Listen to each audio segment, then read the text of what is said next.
आप 12 ज्योतिर्लिंग का श्रवण कर रहे हैं। 9वां ज्योतिर्लिंग श्री वैद्यनाथ। ये ज्योतिर्लिंग बिहार प्रांत के संथाल पर गने में स्थित है। शास्त्र और लोक दोनों में इसकी बड़ी प्रसिद्धि है। इसकी महिमा का वर्णन भूरिशः किया गया है। इसकी स्थापना के विषय में ये कथा कही जाती है। एक बार राक्षस राज रावण ने हिमालय पर जाकर भगवान शिव का दर्शन प्राप्त करने के लिए बड़ी घोर तपस्या की। उसने एक एक करके अपने सिर काटकर शिवलिंग पर चढ़ाने शुरू किए। इस प्रकार उसने अपने 9 सिर वहां काटकर चढ़ा डाले।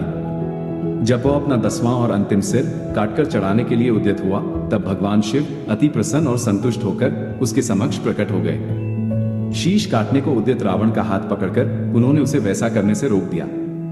उसके 9 सिर भी पहले की तरह जोड़ दिए और अत्यंत प्रसन्न होकर उससे वर मांगने को कहा। रावण ने वर के रूप में भगवान शिव से उस लिंग को अपनी राजधानी लंका में ले जाने की आज्ञा मांगी। भगवान शिव ने उसे यह वरदान तो दे दिया, लेकिन एक शर्त भी उसके साथ लगा दिया। उन्होंने कहा, तुम इसे ले जा सकते हो, किंतु यदि रास्ते में इसे कहीं रख दोगे तो यह वहीं अचल हो जाएगा, तुम फिर इसे उठा न सकोगे। रावण इस बात को स्वीकार कर उस शिवलिंग को उठाकर लंका के लिए चल पड़ा। चलते चलते एक जगह मार्ग में उसे लघु शंका करने की आवश्यकता महसूस हुई। वह उस शिवलिंग को एक अहीर के हाथ में थमाकर लघु शंका की निवृत्ति के लिए चल पड़ा। उस अहीर को शिवलिंग का भार बहुत अधिक मालूम दिया, वो उसे संभाल न सका। विवश होकर उसने उसे वहीं भूमि पर रख दिया। रावण जब लौटकर आया, तब फिर बहुत प्रयत्न करने के बाद भी उस शिवलिंग को किसी प्रकार भी उठा न सका। अंत में निरुपाय होकर उस पवित्र शिवलिंग पर अपने अंगूठे का निशान बनाकर उसे वहीं छोड़कर लंका को लौट गया। तत्पश्चात ब्रह्मा, विष्णु आदि देवताओं ने वहां आकर उस शिवलिंग का पूजन किया। इस प्रकार वहां उसकी प्रतिष्ठा कर वे लोग अपने अपने धाम को लौट गए। यही ज्योतिर्लिंग श्री वैद्यनाथ के नाम से जाना जाता है। यह वैद्यनाथ ज्योतिर्लिंग अनंत फलों को देने वाला है।